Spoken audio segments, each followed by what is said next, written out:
What if the dream of starting a family was built on someone else's nightmare? Well, that's pretty much the reality of surrogacy in Kenya today. We're talking about a high-stakes, unregulated world where hope and exploitation collide, all because there are no laws to govern it.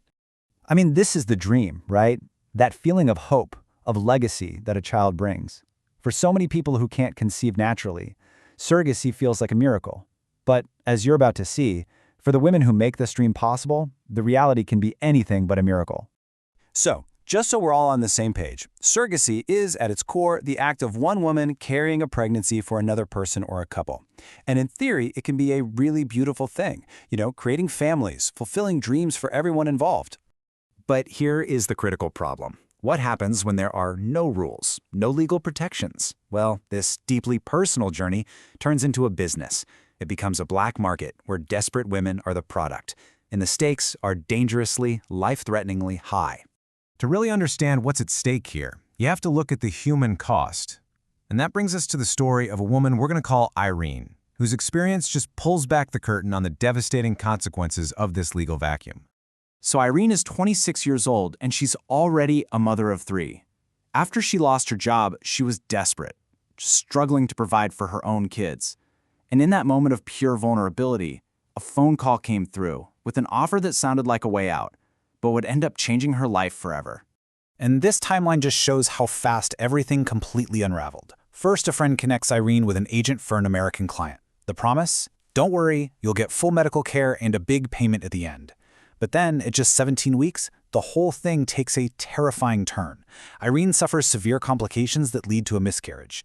And this is where the promise just shatters. The agents, they completely abandoned her, left her in the hands of an unqualified man to perform a dangerous, life-threatening procedure.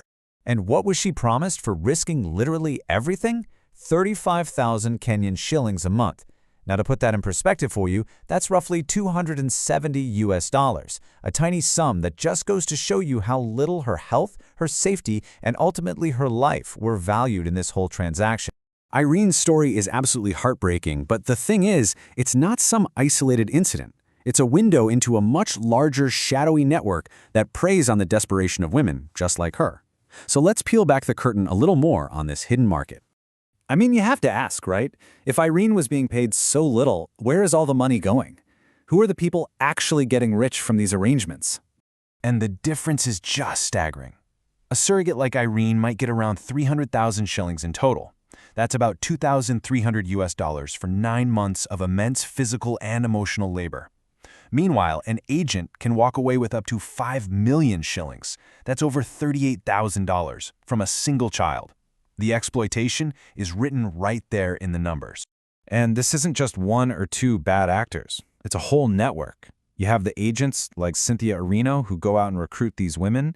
You have associates like a man named Gav working with her.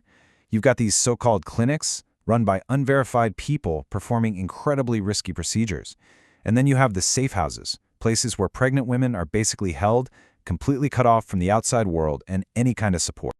And believe it or not, it gets even darker. Anti-trafficking groups are raising major alarms about what happens after the babies are born. There are these disturbing allegations of documents being rushed and babies being flown out of Kenya almost immediately. Some sources are even warning these children could be trafficked for organ harvesting. So how can any of this be happening? Well, the root of the problem is actually devastatingly simple. There is a complete lack of laws. There is no legal framework in Kenya to regulate surrogacy. And that vacuum is exactly what allows this shadow market to exist and to thrive. As one human rights activist put it so perfectly, this is a black market. If these arrangements were happening out in the open, with public accountability, the standards of care would have to be completely different. But secrecy, secrecy breeds exploitation. So what this legal vacuum really means is there are no protections. None. Women who enter into these agreements are left totally exposed. When something goes wrong, like it did for Irene, there is absolutely no one to turn to and no legal recourse whatsoever. But the story doesn't just end there, in the shadows. In the face of all these horrific experiences, there's a growing push to finally create a system of laws to protect these women. Right now, there is a new bill aimed at regulating surrogacy that's actually making its way through the Kenyan government. It has already passed the National Assembly, and it's being debated in the Senate as we speak.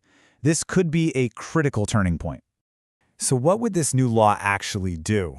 Well, its key parts are designed to completely dismantle the current corrupt model. First, it would explicitly ban commercial surrogacy. That means making it illegal to pay a woman to carry a child. Second, it would limit surrogacy to Kenyan citizens only, which aims to stop the flood of foreigners looking for a cheap, unregulated market.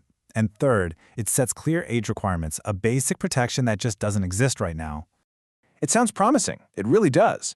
But the question we have to ask ourselves is this. Even if this bill becomes law, will it be enough?